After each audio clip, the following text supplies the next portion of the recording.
விளையாட்டா சொல்லுவாங்க, நதி மாதிரி போயிட்டே இருக்கும், இடத்துல நிற்காதான். செல்வம்னு சொல்லுவாங்க, இன்னைக்கு இருக்காருங்க செல்வம் நாளைக்கு அப்படியே போயிடும், சொல்லாம போயிடும். நம்மள்ட்ட சொல்லிட்டா போது காவேரி வைகையும் கங்கையும் நீங்க இருக்க நாளைக்கு நான் போக போறேன்ட்டு அது பாட்டு வரும் போயிட்டே இருக்கும். அந்த மாதிரி செல்லக்கூடியது செல்வம் இருக்கக்கூடியது அல்ல. செல்வம் இந்த உணர்த்துவதற்காக தான் செல்வம்னு பேர் வச்சாங்கன்னு சொல்லுவாங்க, விளையாட்ட சொல்லுவாங்க. அப்ப கன்றாத வளமையும் குன்றாத இளமையும், இது இன்னொரு பிரச்சனை. இப்போ எவரிபடி வாண்ட் சொல்லுக்கு வெறியங்க, எல்லாரும் எங்க இருக்கணும். இப்போ ஸ்கூலுக்கு போனா யாரு மிஸ் யார் அட்மிஷன் தெரிய மாட்டேங்குது. கிட்டத்தட்ட ஆபீஸ்லயே அப்படிதான் அதே இருக்கு. 50 வயசு 60 வயசாலும் நடக்கக்கூடாதுன்ற டை அடிச்சுக்கணும்னு பாக்குறாங்க. ஆனா இருந்தாலும் இப்ப இருந்தாலும் அந்த குன்றாத இளமை குன்றாமே இருக்க வேண்டும் என்ற ஒரு எண்ணம் இருக்கு எல்லாரும். ஆனா அது இயற்கைக்கு விரோதமான. லட்சத்துல 2 பேர் அப்படி இருக்கலாம், பார்த்தா தெரியவே இல்லை. உங்களை பார்த்தா 60 வயசான மாதிரி தெரியல, 40 வயசு இருக்கான்னு சொல்லுவாங்க.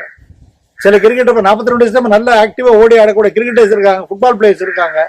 நம்மளுக்கு 30 வயசுல அடி போய் கீழே விழுந்துரும், ஒண்ணும் முடியாதபடி. அப்படி கன்றாத வளமையும் குன்றாத இளமையும்